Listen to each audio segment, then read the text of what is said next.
I'd like to reconvene into open session. It is 6:30. I apologize to the group that we did run a little bit late. We had more to discuss than we thought we did.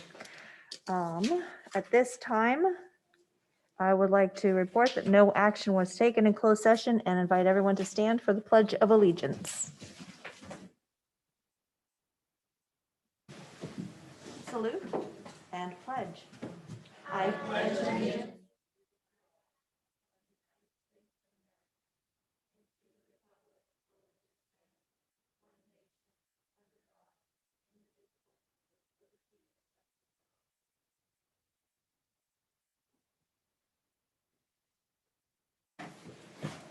Bill, do you have any comments or announcements for the group?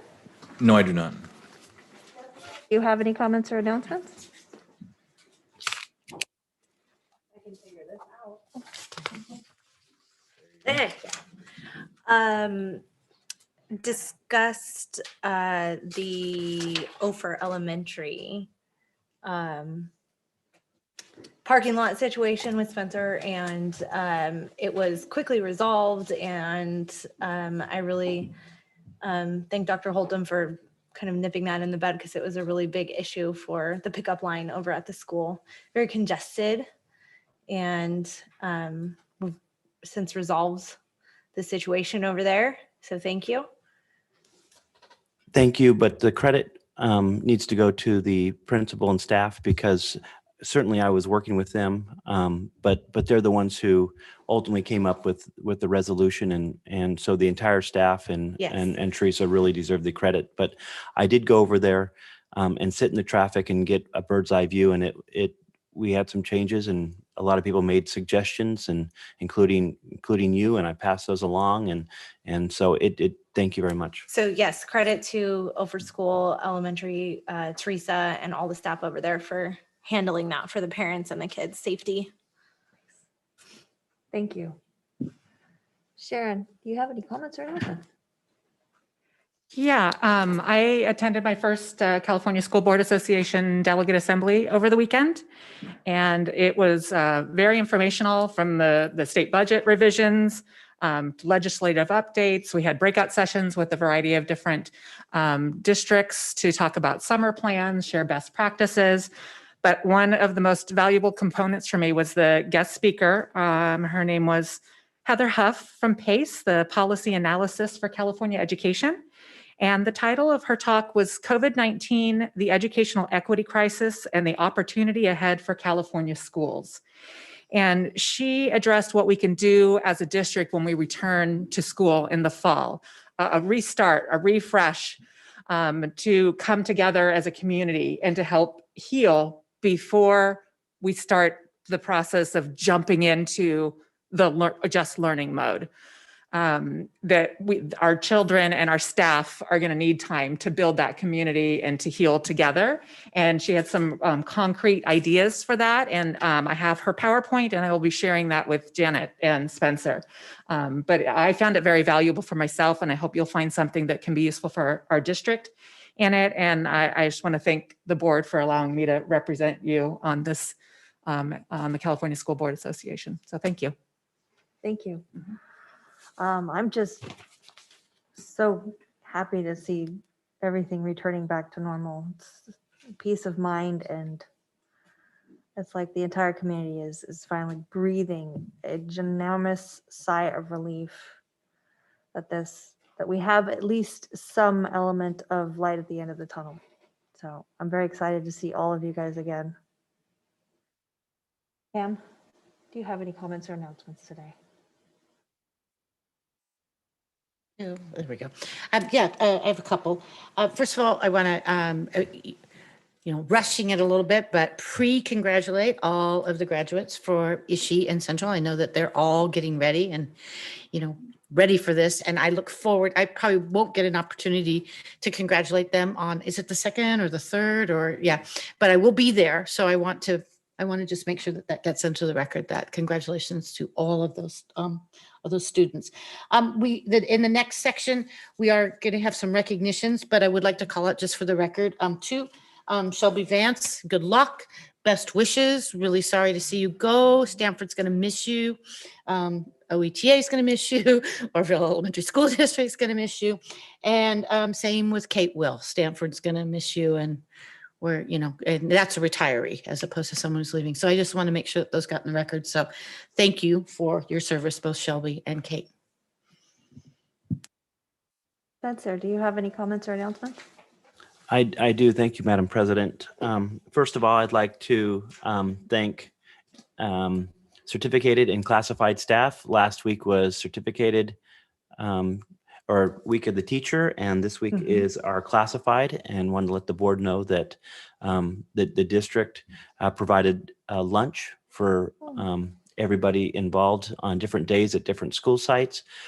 For all those employees, they do a great job for us, and never more than this year did people deserve to be recognized and thanked for their their good service and their tireless effort to support our students through the pandemic. Also like to briefly touch on the graduation. I too, of course, will be at the graduations, and one is going to be at Riverbend Park. That's going to be Issue Hills, and then the Central Middle School will be at Centennial Park. Both outdoor venues. Part of the CDC guidelines still require us to have a lot of guidelines in place. And so we thought that those outdoor venues would provide the most opportunity to get the most parents and family members involved, because the guidelines right now, if you have a kind of a more of a traditional, it really limits the amount of individuals that we can have in a stadium. So we thought that would be the best venue to get the most families participation in those venues. So thank you very much. And thank you, City, for not only providing City Hall for us tonight, but also working with us on those venues. It's really great to be such good partners with our state, with our city. Thank you. Thank you, Spencer. Andrew, do you have any comments or concerns? Yeah, the governor's May revised budget came out this last week. It's a very favorable budget to education. It features an increase to the LCFF funding rate. The COLA that is provided for the LCFF funding is at either 4.05 or 4.07 with a 1% add-on for fiscal pressures LEAs have been under during the crisis. For a total increase to our LCFF funding of 5.07%. So I'm going to be going to the training on the whole May revise with all the different features tomorrow. And remember, the original budget that I'm going to present in June will be based on the May revision, but the actual adopted state budget will also come out at the end of June.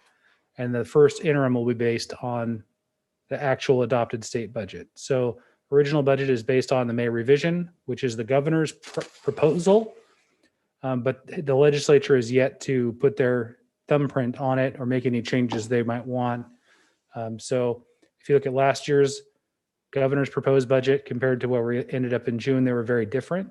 Hopefully this will track and continue to be a favorable budget for education. Other thing I wanted to comment on was I see that Shelby Vance is resigning and moving. I just wanted to say that, he worked as our labor representative on the Butte Schools self-funded programs medical board alongside of me as our labor rep. And I really appreciated all he brought to that position and really wish him the best in the future. Awesome. Thank you, Andrew. Miss Janet, do you have any comments or announcements today? Yes, I have an update for summer school, just to let you know where we're at. For summer school, again, it's from June 14th to July 23rd. We closed enrollment in terms of being able to identify what our staffing need is. And our goal now is to fill up any classes that aren't full and then take a waiting list. And right now we have 334 students who have applied for summer school. So we're excited to see that there was interest in in getting together this summer. We have started the waiting list. We'll be changing our website to state that it's a waiting list now. And we still have 2 more positions to hire, but we're getting pretty close to being fully staffed for summer school. We've been meeting with BCOE. They have been fabulous. And they met with each of the site teams on Monday so they could start working on specifics for the site teams. But BCO has been great in terms of pulling together the food program that we're going to do this summer. So we'll have breakfast and lunch available to the kids. And they've been good to work with, and they have a lot of great things. So the kids are going to have a lot of fun in the afternoon with a variety of different activities. So that's my update on summer school. That sounds great. Thanks, Janet. Mhm. Do you have any comments or announcements today? I have a couple things. The first thing is we were notified that we were found to be disproportionate again in the area of white students with ED. That did not match with my data. I requested additional information and verified that there had been an error made. We did a challenge and they notified Dr. Holtum and myself that we were not going to be in this cycle of disproportionality. And at the same time, we are going to be doing some work with the high school, BCOE, SELPA, to make sure that we are not erroneously have high school students put on our list in the future. The second thing is we are officially Sierra de Oro Inclusive Preschool. So we have started, we changed our website. We have started going by that. We are waiting for the applications for the new preschool rollout that the governor is hoping to do. As soon as we get that, we will turn in our application and hopefully be able to move forward with our traditional preschool. That is awesome. Thank you very much. At this time, I'd like to extend the invitation to interested parties in the public who wish to speak on matters which are school related. For those attending remotely who wish to comment, please use the raise your hand button to be called on to speak. Comments or questions may also be emailed to backpack@ocesd.net. Please include your first and last name in your email. Comments and questions received will be read into the record and or addressed during the meeting. However, comments received without the sender's name will not be shared during the meeting. Let's start with the emails. Do we have any emails?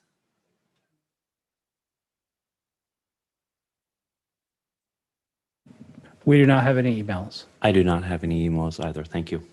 Do we have any raised hands in the virtual meeting? We do not. Thank you. Do we have anyone in the public who would like to speak at this time? Welcome. I remove my mask. Good evening. Good evening, Superintendent Dr. Holtum and Board of Trustee members. I am Cynthia Karatz-Nuto and the parent of two students in this school district. Approximately 2 weeks ago, our family participated in Teacher Appreciation Week with varying tokens of appreciation and gratitude towards teachers, speech pathologists, and teacher aides. I was asked by my daughter what I have done to express appreciation. So since I firmly believe in modeling behavior that I expect, I stand before you tonight. My youngest son has been at Sierra del Oro for the past 2 years. As you well know, this school offers services and education to the most vulnerable students among your student population. This past year has been challenging, not just for COVID reasons, but also for supporting students with special needs, and IEPs can be challenging. I have been met with resistance when advocating for services outlined by my son's IEP. I have asked you, Dr. Holtum, about compensatory services and was instructed that to the extent that this can be accomplished, it would be. I invite you to take a harder look at whether this is truly being done. Please don't misunderstand me. This area of education is underfunded and understaffed. The staff are often stretched thin and students can be quite demanding, not to mention emotionally taxing. I have generations of educators and administrators in my family, and my own husband is a teacher here locally. We love and appreciate our local schools and the entire staff. It's hard not to get emotional when I think of my Andrew, who is autistic and the leaps and bounds he has made, under the care and concern of the staff at Sierra Del Oro. His first year and partway through his second year, his teacher was Rhonda Barton. She is amazing. She has guided us and Andrew through what school and having an educational routine would look like. She was supportive and a valuable resource for us as parents. Currently, my son has Mrs. Alyssa Hernandez. She has been remarkable. I could spend the entire 3 minutes singing her praises. And who wouldn't want their boss and other important leaders to know how valuable and appreciated they are? So from a parent perspective, Miss Alyssa Hernandez is top notch. She certainly does not know of these comments, but if anyone within the sound of my voice knows her, please share with her how impactful she has been to my son's education and to this parent's sanity. Changes from distance learning to in-person instruction to AM/PM schedules have been extremely difficult to navigate for children who struggle with change, not to mention thrive in routine. We have seen unwelcomed behaviors develop. Let's be real, he's 4 years old, and even the kindest of 5-year-olds struggle with the concept of sharing. And she was phenomenal. Lest you think this is just a kudos letter to the outstanding teachers and staff at Sierra Del Oro, which it certainly is, I would be remiss if I didn't point out that some changes on the horizon for Sierra Del Oro. While my student will not be there next year, I have tried to follow the upcoming changes. I am thrilled that the Oroville City Elementary School District is adding a preschool program that neighboring school districts have and are highly sought out for. I do, however, worry for the teachers and staff, and most importantly, the students who vitally need the smaller, more manageable environment that the school program offers. Thank you for your time. Thank you. And at this time, oh, I apologize. Right. Can I remove the mask? Okay. Thank you. Good evening, Superintendent Dr. Holtum and school board members. My name is Emery Cartenuto. I'm a student currently in 4th grade. I began the school year at Ophir Elementary. Then a few weeks after the school year started, I was bumped to Stanford Avenue Elementary School. I was very sad and disappointed to leave my friends and start a whole new school. This was disruptive to my academic learning and my emotional needs. I was sad and disappointed on top of the stresses I was feeling due to the pandemic. For those of you board members who voted for full in-person instruction to resume, thank you. I am learning more and I am more challenged in the classroom than I ever did in distance learning. I am a student who loves school and loves learning. I love my teachers, especially my teacher, Miss Almata. And I certainly love the friends I made this year. It is amazing how much person school affects my daily life. I know many students feel this way. Thank you to Mr. O'Brien at Stanford Avenue School, who has been extremely welcoming from questions about school campus to student expectations. While every school comes with problems, kids can be mean. I strive to be kind and set an example for my classmates, both respecting one another, but also appreciation for what everyone is facing in these unexpected times. To my teacher, I love Miss Almata, and I hope you superintendent and board members understand how much of an impact great, loving teachers make in the lives of their students. She is creative and explains things in many ways. She values and listens to her students. Thank you for loving and caring about me as a new student. Sincerely, Emery Cartenuto. Thank you. Thank you very much, Miss Emily. You did it. Well done. We're going to go ahead and continue with the recognitions of valuable educators with our recognitions of retirees.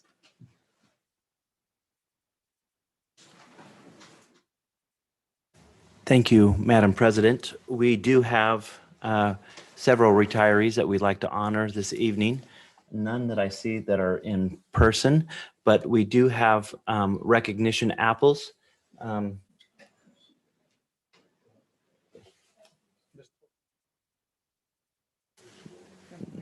Nicely, they're very, well, they're identical to the ones we've given out in previous years, they're nicely wrapped. And I do have some prepared speeches and from administrators and our retirees. So I'd like to read them at this time. Yes, please. 2021 retirees. Ron Wolcott, band teacher at Central and Ishii Hills. This is from Michael Williamson. Ron has been part of our district since birth. His father started the band program at Central in the early 1950s, and Ron took over for him in 1994. Over the almost 3 decades since, Ron has brought pride to the school, students, and families of Oroville community. Even in tough financial times, the band was able to play on under his guidance and leadership. In recent years, our band was known for beating out most area high schools in competitions. His teachings and his heart has been unparalleled in our community. He has given of himself to every student that has walked through the doors and has been a friend to every adult he has worked with. Ron is an amazing individual, and he will be sorely missed as he rides off into the retirement he so richly deserves. Comments from Ron. I was hoping to slide out with as little commotion as possible, one of the perks of COVID, but I would be remiss if we, team effort with Christy, that's his wife, didn't say how much we have enjoyed the ride. What an honor to serve the community in this capacity for 25 years or so and walk in my father's footsteps of 45 years of service. Sheesh, that's back when they made people tough. I want to thank the staff and especially the administration for all their support. As I've spoken with other band directors, I've learned that we were supported better than the average, especially in a relatively small community. In recent years, I was supported on and off the court by one particular principal who just had a knack to do and say things that showed he cared. Thanks, Michael. Super impressed by all the administrators and office staff and look forward to playing basketball and saying hi in the future. Ron Wolcott. Also wanted to share with the board that a relative of Ron called me. I have not been able to speak with this individual as of yet, but has made a recommendation that due to the service, the longevity of the Wolcott family, they'd like to name the band room, the Wolcott room. So I just wanted to share that was a community request. Definitely worth considering. Next one is for Patrick. Patrick is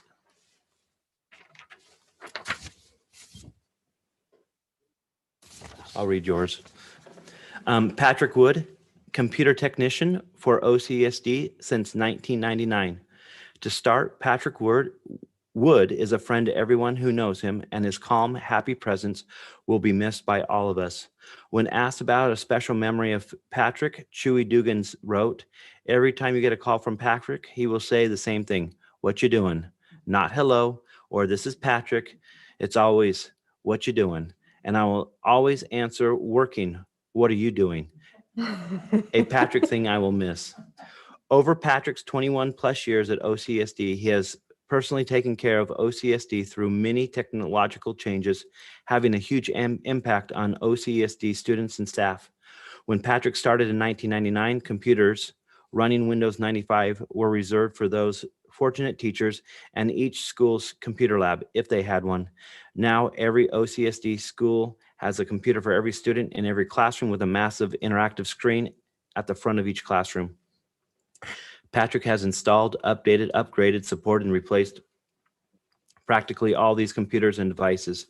During his tenure, wireless networking went from an experimental attempt at a 11 megabyte wireless computer lab at Wyandotte Elementary to a wireless connections for all devices at all OCSD schools at a blistering fast rate of 1.3 gigabytes. Patrick has played an important role in creating and maintaining this wireless network, a wireless network that is the envy of school districts everywhere. Patrick Wood has been a critical role in making OCSD one of the most technologically advanced school districts in the nation, as we all owe Patrick our thanks for his hard work and dedication to OCSD schools, staff, and students. Congratulations, Patrick, and thank you.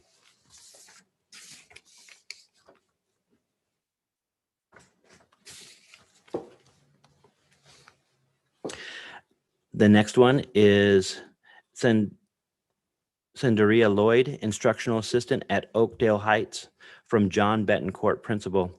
It was a true pleasure to have Cindera as a part of the Oakdale staff. Before coming on full-time, she spent several years subbing as an instructional aide. Her infectious smile brightened everyone's day, and the students adored her for her quiet, calm demeanor. She was always one of the first to offer help, and she did a great job keeping Wayne, her husband, and our custodian on the ball. Thank you for the time you poured into our students here at Oakdale. Kate Wills, teacher at Stanford, from Patrick O'Brien, principal. Kate Wills has been teaching at Stanford Avenue School for 11 years. She's wrapping up her career, having been part of the third grade team. Kate has so many special qualities that stand out during her teaching career.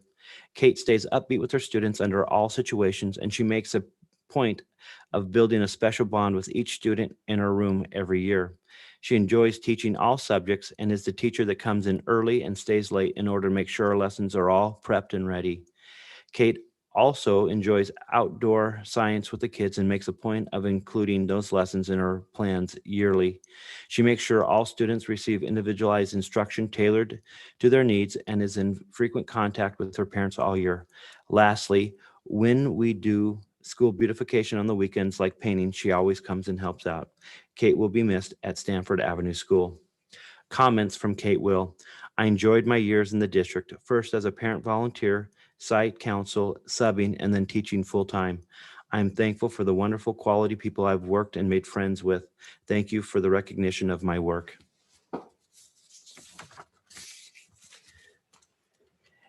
Tim Kuntz, custodian at Wyandotte Academy, from Todd Dow, principal.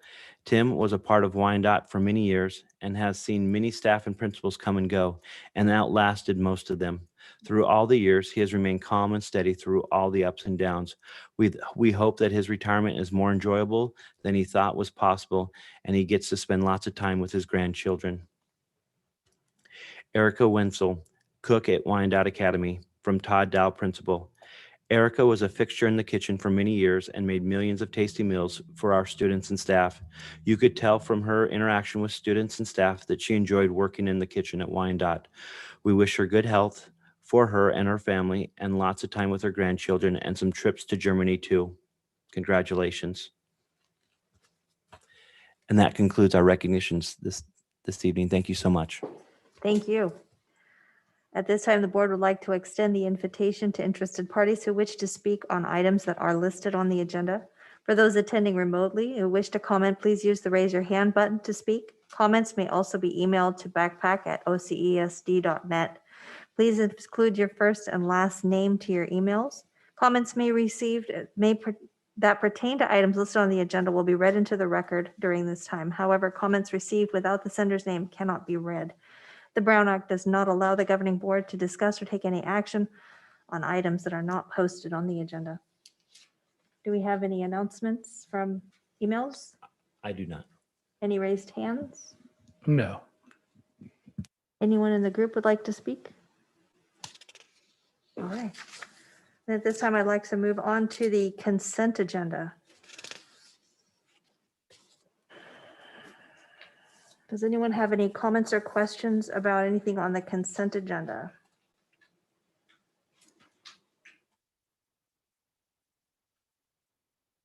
A lot of stuff on the consent agenda.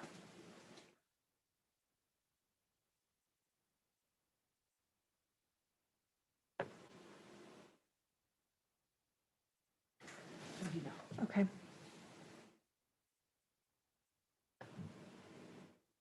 We did have a conversation last time concerning an item on the warrants about the storage of vehicles with Briggs and Firestone?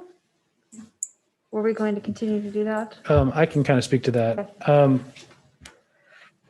Though we have not entered into negotiations with Briggs at this time, we have begun the process of expanding the maintenance yard into the field a little bit so we can successfully house all those buses in the maintenance yard should we want to do that. So I wanted, before we started negotiations, I wanted to make sure I had everything set up at home first. So Okay.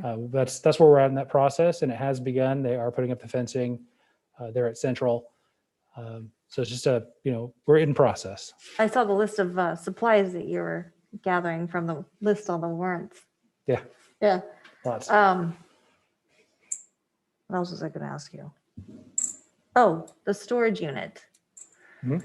Typically, we have a storage unit and it's packed full of all kinds of stuff that we are looking to auction off or get rid of. So the storage unit that's on the warrants is when we went to in-person learning, we had to switch out a lot of our furniture to furniture that was more conducive to social distancing in the classroom. That created a surplus of not socially distant furniture that we needed someplace to put. It was simply too big to fit into our cargo containers. And the cargo containers that had space leak, and we didn't want to destroy the furniture. So we found I think it's on the Louisiana Pacific Yard. There's a big warehouse, and we were able to put a lot of desks and tables in there temporarily with the goal of over the summer revisiting what's there, clearing it out, and either putting it back into service or finding alternate purposes or storage for it. But we felt like in order to move fast enough to make that transition happen, we had to have additional space. Right. And so that's why we rented that storage space. Now, will we continue to have that storage space or will we have to relinquish it at some point? We can have it as long as we want to keep paying for it. So my thought was we will, as we get into traditional classroom environment, we'll start to see, because I know that there are designs by the principals who put a lot of that furniture there to bring that furniture back. So once that's done, we'll see what's left over, and hopefully we'll be able to get out of there, because I don't like renting storage space. We can always get more cargo containers, but not for that volume of stuff that's all still assembled, very bulky. We rent storage containers every Christmas to do the overflow freight, and they're actually more expensive than what we're paying for the storage unit. So yeah, so I feel it. Okay, can I have a motion to approve the consent agenda? I make a motion, we approve the consent agenda as agendized. Do I have a second? I second. All those in favor? Aye. Aye. Motion carries. At this time, we'd like to set a hearing date for the 2021-22 district budget review and adoption. For June 11 through the 16th. So this is declaring when the public viewing time is for the budget prior to prior to that first June board meeting. The June board meeting is on the 16th, where we'll have the public hearing, and then the adoption will be on the 23rd. The original budget will also be with the LCAP, has to be together at the same time. And this is a regulation that we have this public hearing adopted, just as another step when you're doing that type of public hearing.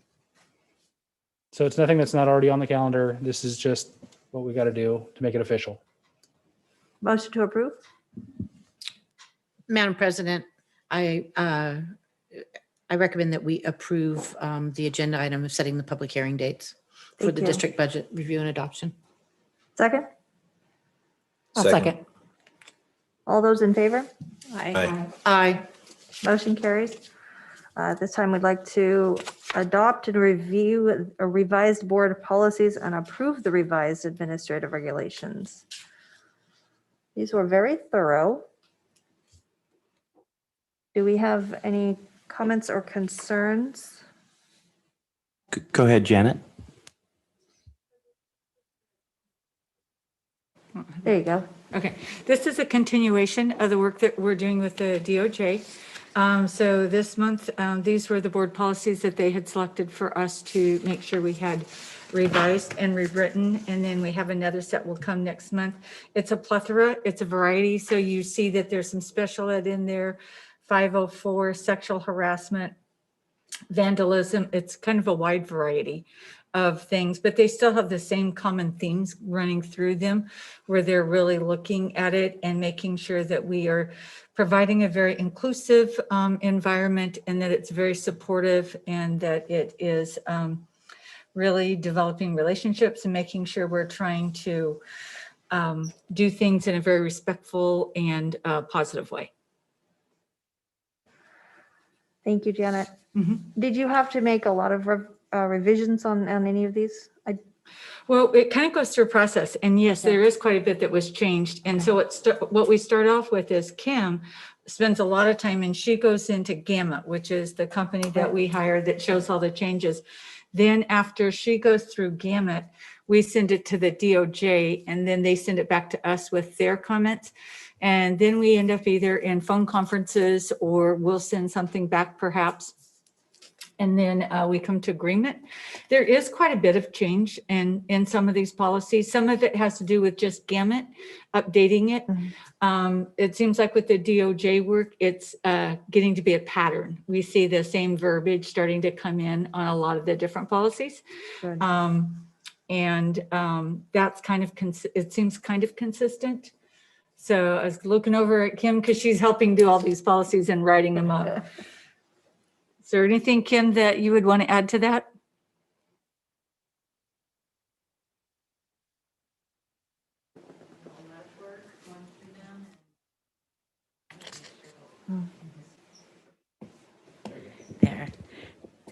There. The policies are read line by line to make sure all the changes are current with Gamut, and then we will send them off to DOJ, and they'll cross all those things off and give us their language. So it's just, like Janet says, it goes back and forth quite a bit. Awesome. Phone conferences, emails, and then finally we'll set upon some of the language, and we're good to go. And here they are. Well, thank you both for all the work that you've done. Do we have more to expect?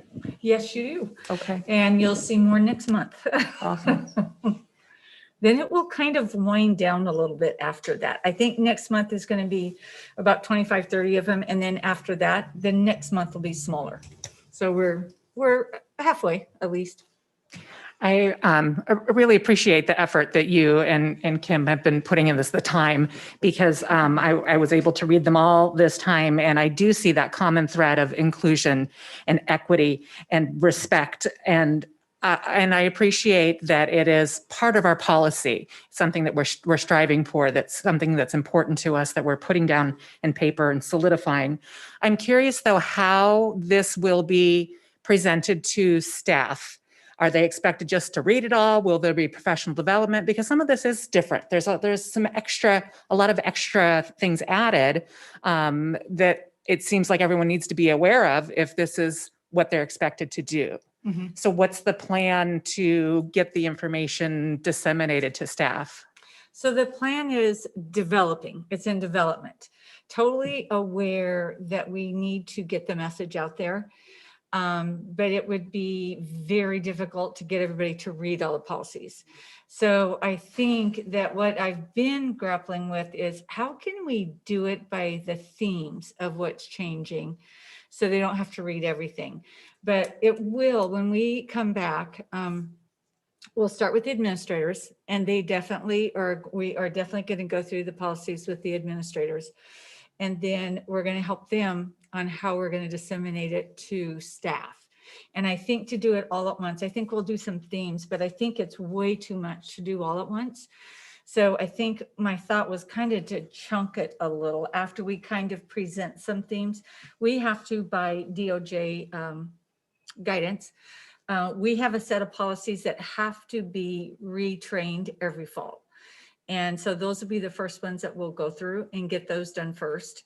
And then I think what we'll do is just chunk some out. And so then that way they have a chance fast enough that they're aware of what we're responsible for, but not so much that it's overwhelming. So that's kind of my thoughts on how we're going to do it, but you are right. It's going to take some training, and this will really signify a shift, a mindset.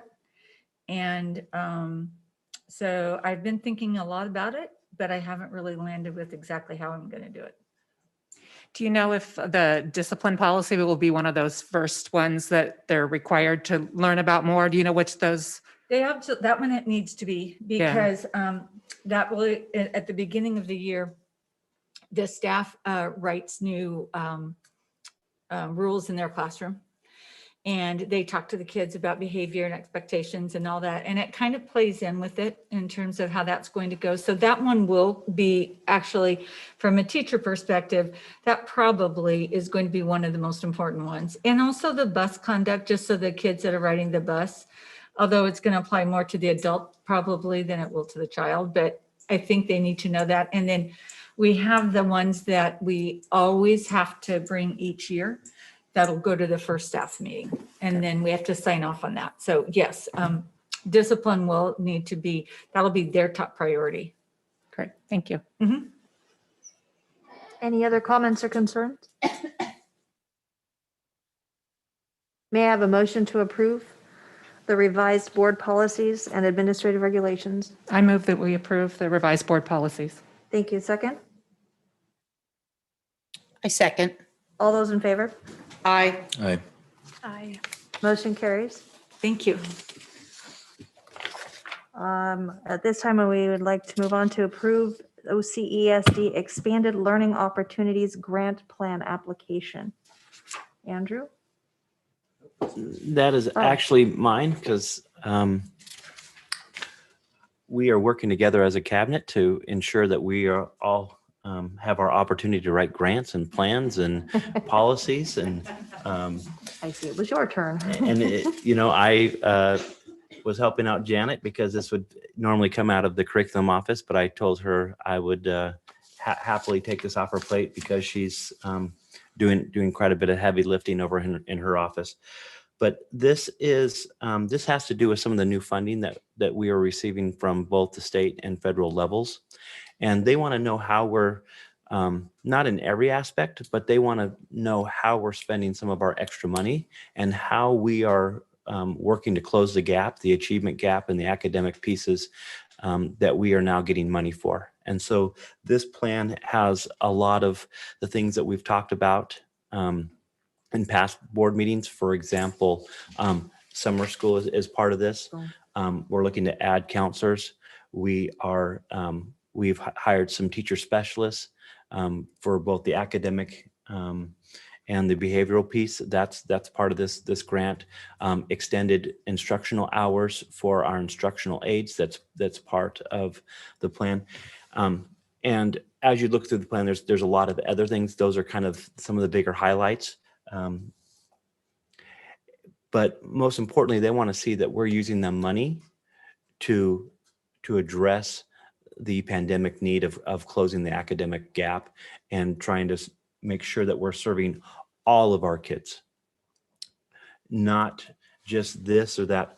All of our kids. They wanted to make sure that we are addressing those kids that are socially, emotionally struggling through this process, ensuring that we're hitting our minority groups, our foster youth, and other groups that are smaller but needed additional support and time. And so just want you to know that that's what this grant is all about. How's our enrollment doing? Just curiosity. Our enrollment right now is staying pretty steady at about 2120. Okay. I haven't received numbers for the last 2 weeks, but we have been about between 2120 and 2130 for the last month or so. Any other comments or concerns? May I have a motion to approve?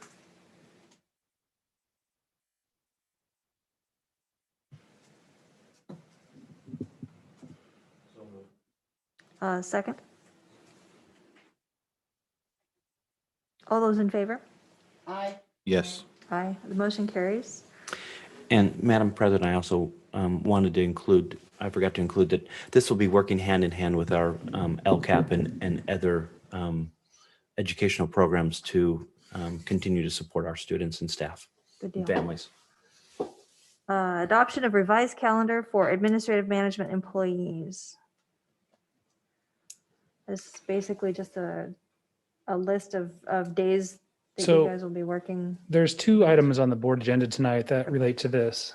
There's this item, and then there's also a change in the salary schedule for administrative employees. What has happened is as we're doing summer school, our administrators' calendar currently goes from July 1st and they work through June 30th, the whole 365. And the days that they don't work are vacation days. So it makes it so when we have an extra summer school assignment that it's difficult to pay them because I'm already paying them vacation. I can't pay them twice for the same day. So what they've done to resolve it is no longer have vacation days. They just have duty days and non-duty days. So it creates a shorter calendar year for them. It changes their salary schedule because there's no longer vacation days featured in their salary schedule. But that's what this is about. So this is one of the pieces that we needed to change in order to make that happen. This is something that will impact the administrators starting July 1 and should have an impact going forward for future summer school programs to make it so it's not difficult to pay them for summer school. I also want to add that the principals, the amount of days worked during a calendar year has not changed, and their salary on the salary schedule has not changed. What has changed is how it's kind of processed and how it appears on this new format. Because and I will tell you that most districts, all the districts I've worked in, my calendar as an administrator has always been duty and non-duty days. Any questions or concerns? Motion to approve the revised calendar for administrative management employees for the calendar 2021-2022 school year.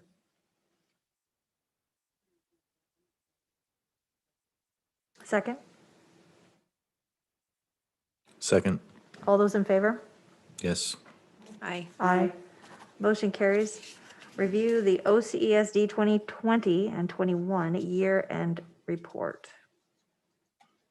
So we hire this agency, School Innovation and Achievement, to do our mandated task compliance review and training. As a school district, we have a lot of duties to do that are required by the state of California and required by the federal government. This goes through the list of the things that are required by law for us to do to make sure we're complying with them. I think the highlight page on this report is page 14. And it shows that in 2018-19, we had 2 yellow dots, which are, pretty good, 70 to 89% compliant, and 3 green dots. In 1920, they kind of moved around. In 2021, they moved around. But we have 3 green dots, which are the 90 to 100% program adherence, and then the 70 to 89% program adherence in 2 different areas. What this does is it provides us areas we can focus training to make sure that we get those pieces compliant. Other need for this is that, as you can well imagine, the list of what is required and the rules for what is required change on a regular basis. So this helps us stay in compliance. Without a service like this, you'd probably be less than 70% adherent in some levels, some areas. This helps us keep healthy. When we signed this contract, the board made a comment that they wanted to make sure they saw the reports. So here are the reports. I think it's a good program for keeping Oroville City Elementary out of any kind of legal entanglements for miscompliance. And, it gives us that constant training and improvement when it comes to our processes. So we can't say, hey, we're just done, because we know the state of California is not done making new rules and changing the rules. You know, it's like standing on the beach. The sand's always shifting. So if you have any other questions about this report, or if you'd like to see the more detailed report, I certainly would be happy to share those with you. So Andrew, I have a question. So the slides behind it are what the slide 14 is the summary of. Yes, So yes, that's because I was looking at HR because it had two yellow sort of all the way across. And now that I'm back again, now that I'm figured it out. Yeah, and if you, I look page 18, you can see why you have red. Okay. right, we have some things to improve on. And some of these things are big things, and some of these things are very small. It just depends on the specific task. Some of them are like adopt an interim budget. Some of them are like post this list on the website. You know, it could be very varied as far as what is required from the different mandates. Thank you. I noticed that some of them were evaluated in prior years, but then not available in the current year. They might be not applicable. Correct, So- but they were in previous years. Right. So again, it sort of speaks to the ever-changing rules and regulations of the state. So as we also shrink as a district, some of our compliance requirements start to fall off as we become a smaller district. Once we get under 2,500 is kind of a magic number, and so is 2,000. Some of those compliance requirements begin to fall away. Like parental involvement, What's that? like parental involvement? Well, it depends on the specific. I'd have to get you the specific. Oh, okay. Comprehensive school safety plan. Well, it has to do with comprehensive school safety plan. We have to have one, but we don't have to have one for every site. We have to have a Yeah, district-wide this one. is under district office. So the site level one you don't have to have, but but see, he has it backwards. He has it where the site level we have it, and the district we don't. But we only have to have one. So Safety plan how is- that works is the threshold is 2,500. And if you're under 2,500, then you're required to have a district safety plan versus an individual school site safety plan. And so we currently have a district-wide safety plan that is then disseminated to all of our elementaries. And they do have portions or pieces that are unique to them. Right. That's built into the district plan. But anything over 2,500, then each of our schools would have to have an individual one.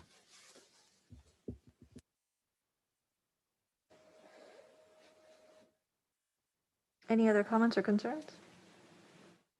Motion to approve? This is just a review item. Oh, it does say action.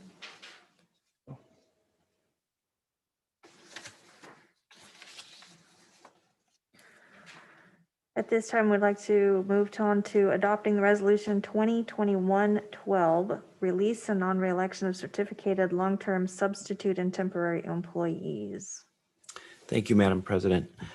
This current year, we have used more long-term substitutes than ever before because of COVID and filling in and the whole process of ensuring that we have enough distance and in-person teachers through the process.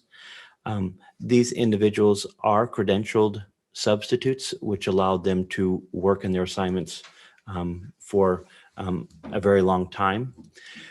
The Ed Code requires that if they work longer than 75% of the time, then they have certain rights to that position.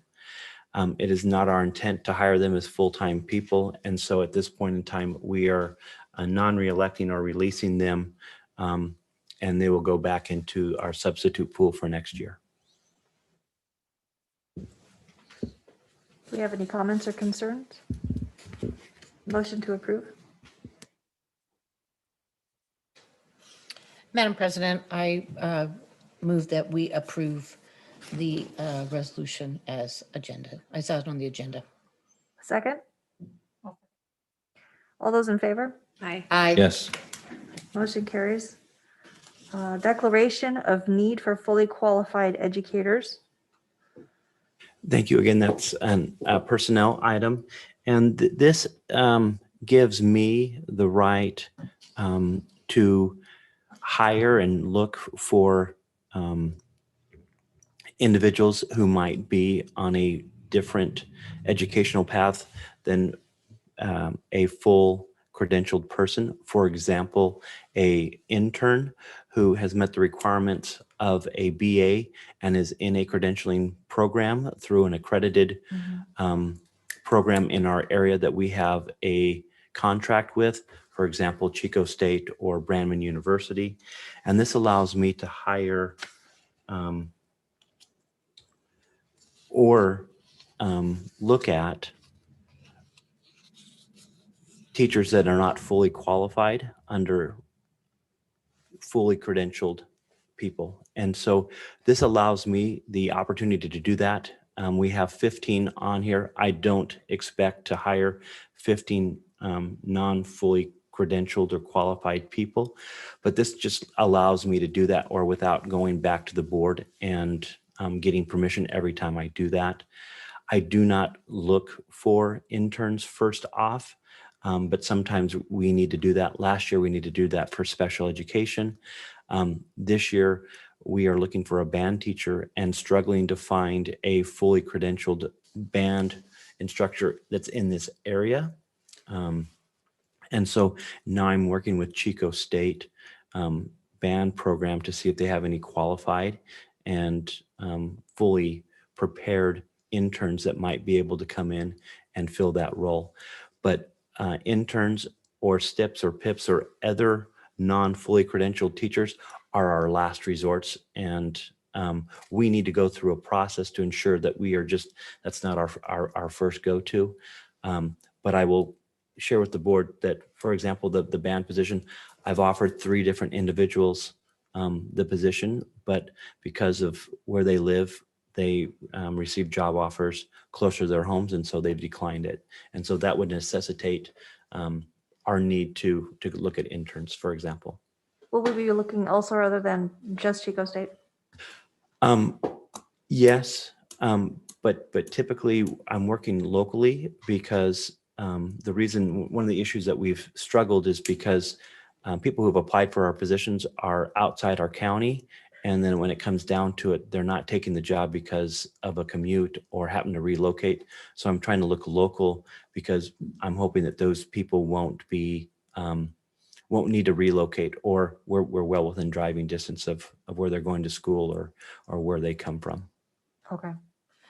Do these hirees become members of the OETA? That's a good question. Do interns, are they eligible for to be part of OETA?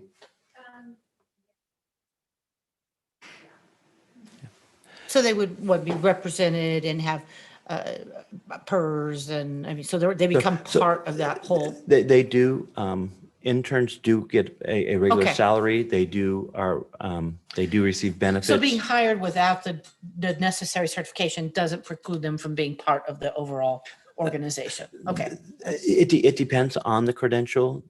For example, an intern is eligible for that. Uh-huh. A person on a STIP or a PIP, which don't ask me what those acronyms stand for. But I know Sharon Nelson, our own board member, is an expert in this area for the county, and I work with her from time to time on this.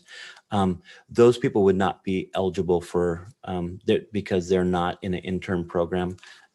They would receive the standard sub pay with those type of credentials. And they're also not a part of the seniority list, which can make a difference too. Okay. You know, maintaining the emphasis, moving through the seniority list. Okay. And I'd also like to add that what you've included on here isn't just interns with the limited assignment permits. It's somebody who's fully credentialed, but maybe not authorized for another subject area. So this would allow them to teach in an area that they don't have a credential in, but they are a fully credentialed teacher. So this just gives you more opportunity to use the staff that you have in different ways. Yeah, more latitude. And we're always looking for that flexibility and that latitude to do that. And what's important to also know with interns is when we hire them, there is an agreement that they are going to become fully credentialed and move through their program in a timely manner, so that typically within the year they'll be fully credentialed, and and the following year they will be highly qualified. That's great. I was just looking to make sure that we weren't starting to establish a pretty dramatic two-tier system. Yeah, That's- and I mean, and this is an emergency. We're putting it out, we, and we and intend. we're required by law to watch that and be very vigilant of that, and I do. Thank you. Thank you. Can I have a motion to approve? I move that we approve the DON as presented. Second? I'll second. All those in favor? Aye. Aye. Motion carries. Now I'd like to approve the annual statement of need for 30-day substitute designated subjects in career and technical education for the 21-22 school year.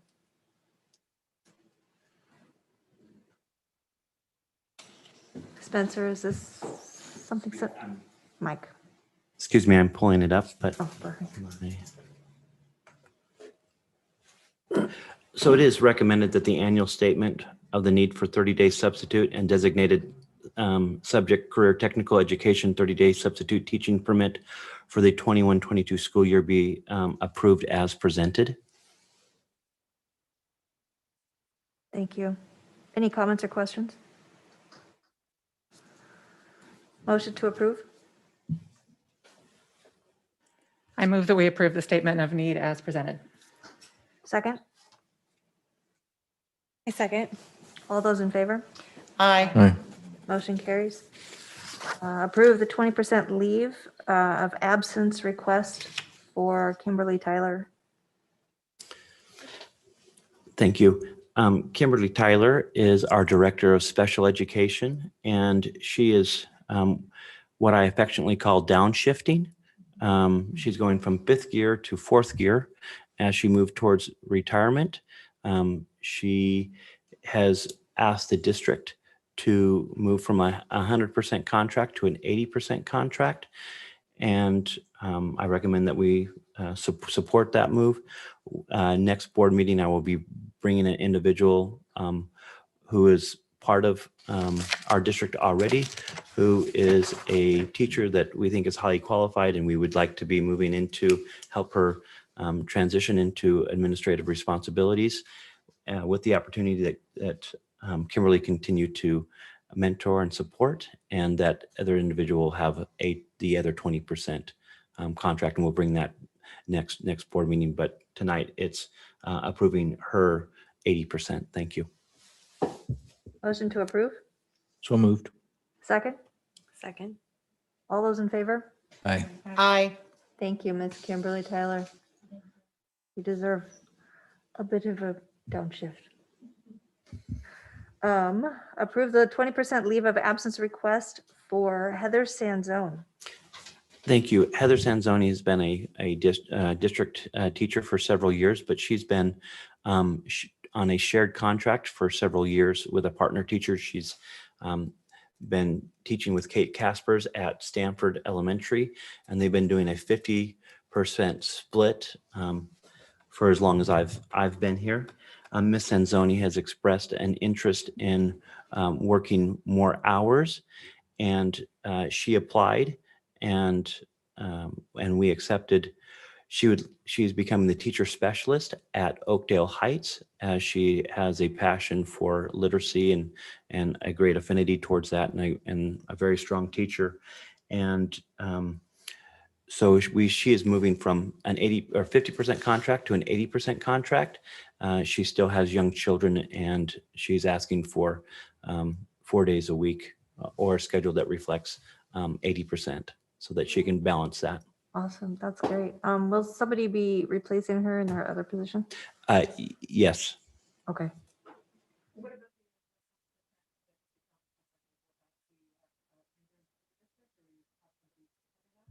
So right now, we flew about 7 teacher specialist positions, and we have not been able to fill all of them, and including the issue one is still vacant at this time. When Mrs. Sanzoni came forward, we had a vacancy at Oakdale Heights as well. And so when she came forward and I had an applicant who was within district who was highly qualified, we had that conversation, and I talked with John Betancourt, the principal, and we certainly thought that 80% was better than 0%, and especially with the fact that we felt confident that she would be a really good fit for the school there. And yes, it's not ideal, but we think it's going to be good for everyone. Motion to approve? I move that we approve the 20% leave of absence request. Second? Second. All those in favor? Aye. Aye. Motion carries. Approve the unpaid leave of absence request for classified employee 2002, effective May 3rd, 2021 through June 4, 2021. So again, this is a personnel item, and I recommend that we approve the unpaid leave of absence for this individual. Motion to approve? So moved. Second? All those in favor? Aye. Aye. Motion carries. Approve paid leave of absence request for classified employee 1553 from May 10th, 2021 to May 9th, 2022. So this I recommend that the board approve this and as well. This employee will be taking leave intermittently to take care of a loved one. Motion to approve? So moved. Second? Second. All those in favor? Aye. Aye. Motion carries. Approved revised administrative management salary schedule for 21-22. Again, Madam President, we talked about this item a little bit earlier. It has to do with the management schedule as far as how much their salary is not changed. What is slightly changing is their daily rate, because they're going from a vacation schedule to a duty or non-duty schedule. No, we have, this is just for this year. This will be moving forward, Okay, ongoing. And this is part of the changing of the calendar to allow more days for principals to be able to work summer school. any other comments or questions? Motion to approve? So moved. Second? I second. All those in favor? Aye. Motion carries. The approval of purchase of a new John Deere commercial wide area mower with attachments for $78,000. My only question is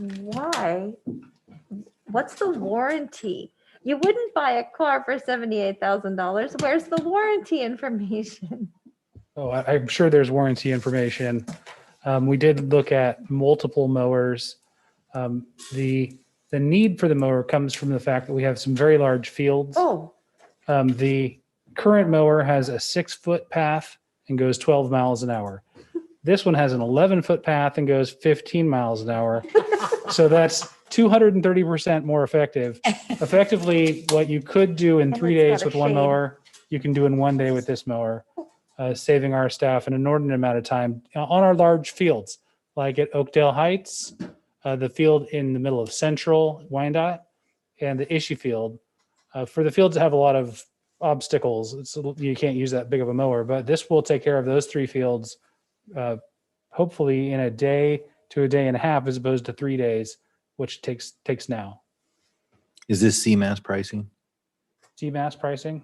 state contract? I'm not sure about that one.